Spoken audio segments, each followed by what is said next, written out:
Hi, today we're going to start off with a 1 pound hunk of clay.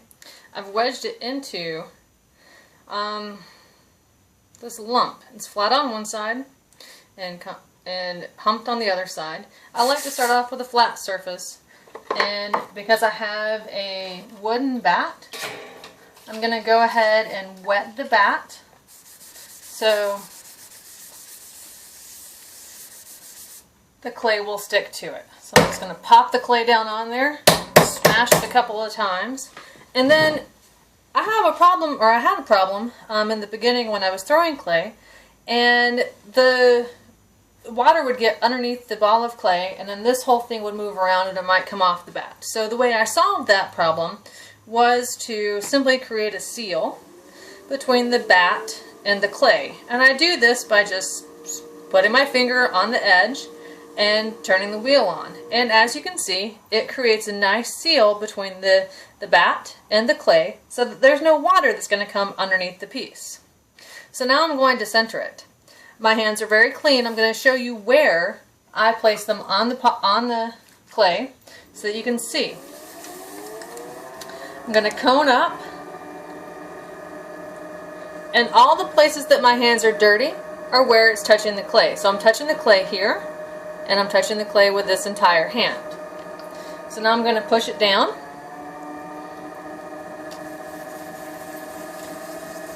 And I'm going to clean off the wheel head. There's a lump right here, or a bump in the clay, so I'm going to clean that off, which will allow me to center it a lot easier.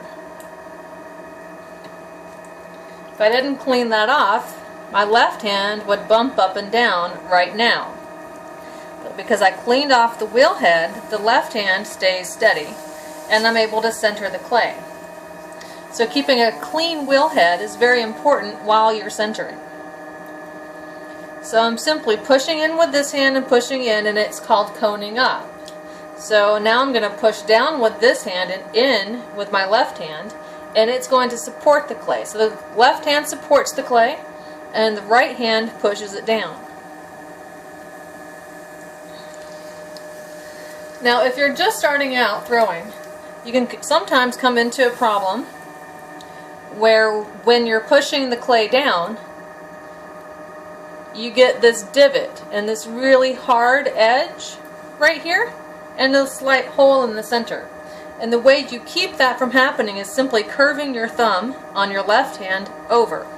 So you curve the thumb on the left hand over and push it down, and rather than making a divot in the top, it makes a nice round top. So now I'm going to begin to open up the clay. I'm going to push down with my right hand and support with my left hand. And the center of the clay, of my ball of clay right now, is right here on this joint. So I'm going to open it up with my thumbs, and I'm just going deep enough to create the bottom. Now I'm going to pull out by using my middle finger with my ring finger on top. I'm going to push down on the bottom and pull that out. I keep my left hand curved over, and that allows for a nice smooth edge transition on this section of the clay. So now I'm going to clean off my hands. Having clean hands means that your hands will slip across the clay, and that's really what you want to have, is your hands to be able to slip across the surface of the clay and not catch. If your hands are too dirty, then they catch on the surface of the clay. So now I'm just going to clean this up so there's not a whole lot of slurry. All this stuff that I'm cleaning off, this is called slurry. And it's time to pull up and make the first pull. So I wet it just a little bit, and I'm going to slow the wheel down a tad, and I'm going to push on the outside and support on the inside, and simply push that clay up my left index finger. And that's the first pull. I'm going to reinforce the rim, or firm the rim, and I'm going to make another pull up. Wet the outside, wet the inside a touch, get a good deep gouge in the bottom here. And I'm going to pull up. Now this left thumb is doing nothing but just basically supporting.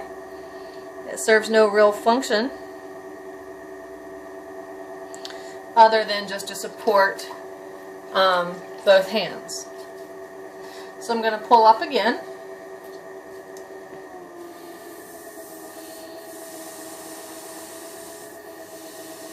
Get a nice good under pull and slow the wheel down gently.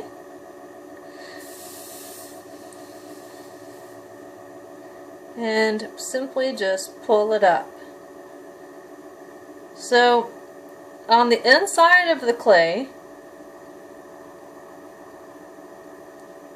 the left hand rides above the right hand as I'm pulling it up. And this allows to get a real even wall. I'm going to dry out the inside of it now.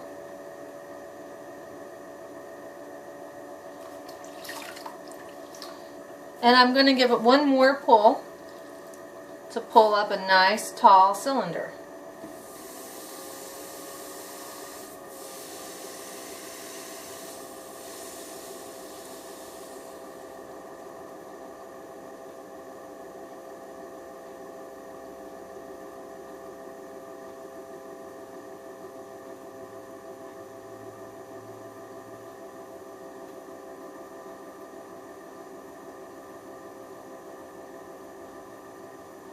Okay, so there we are. I'm gonna soak up some of the water on the inside, and then I'm gonna clean up the cylinder. So I'm gonna do that by taking this wedge tool and cutting an indentation in the bottom here and removing that excess clay so it kind of lifts and provides a little bit of a lift, a visual lift, to the cylinder.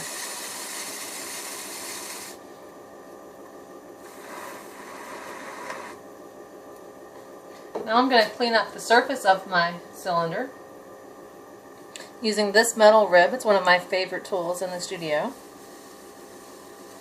I would say that it is the tool that I use the most besides that wedge.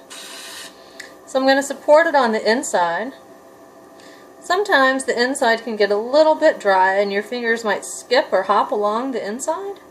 And to alleviate that problem, all you need to do is just dip your fingers in the water and very gently just touch the surface of the inside and until it is uniformly dampened all the way around.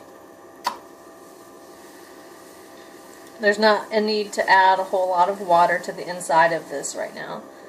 We're just cleaning up the outside and cleaning up the cylinder.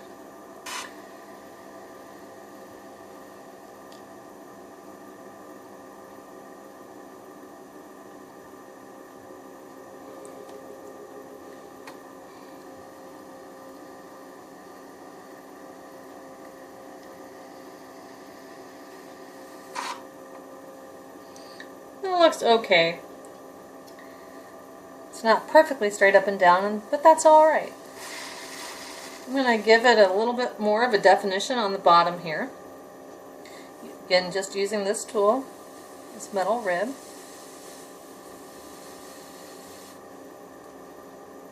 And I'm going to give it a lip as well.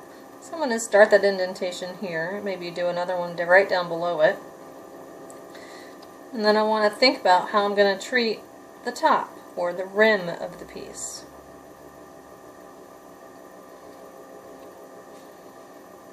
I want to give the rim a little bit more definition and smooth out the side of the piece again, smoothing out any visual bobbles.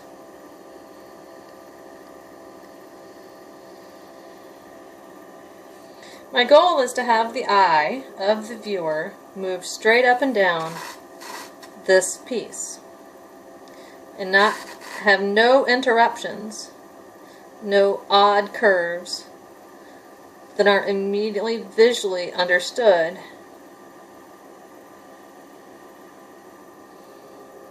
And now that we've got the piece mostly finished, I'm going to finish out the rim. Now this is simply a piece of plastic that's been folded over and has a nice smooth edge, but is still very, very thin. And all I'm going to do is just set it on top of the rim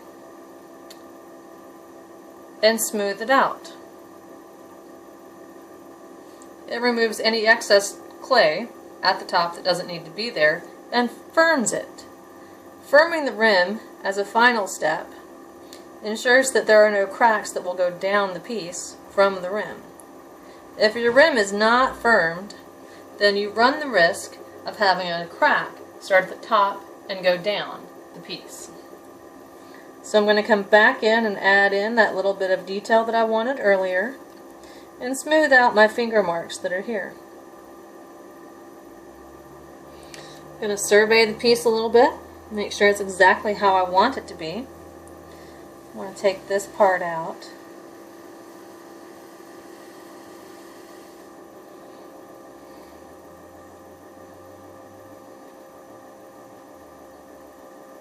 And that's what I'm looking for. It's a nice straight cylinder. So I'm going to measure it. It should measure about 6 inches tall and about 3 inches wide.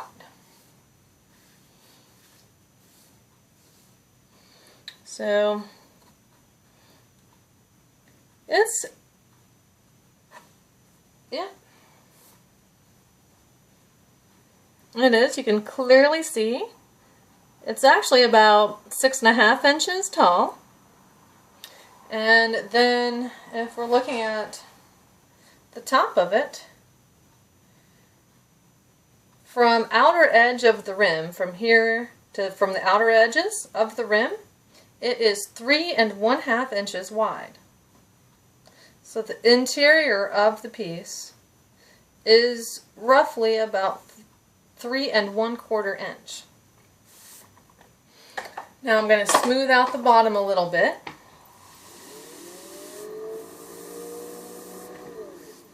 Just a tad. And now I'm going to cut it off the potter's wheel. I'm going to do that in one fluid motion using this fabulous tool.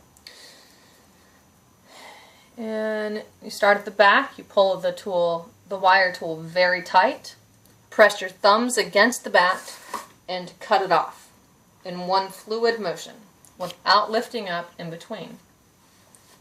Now it's ready to be lifted off. To do that, I simply dry my hands a little bit, place them on either side of the pot, and lift up.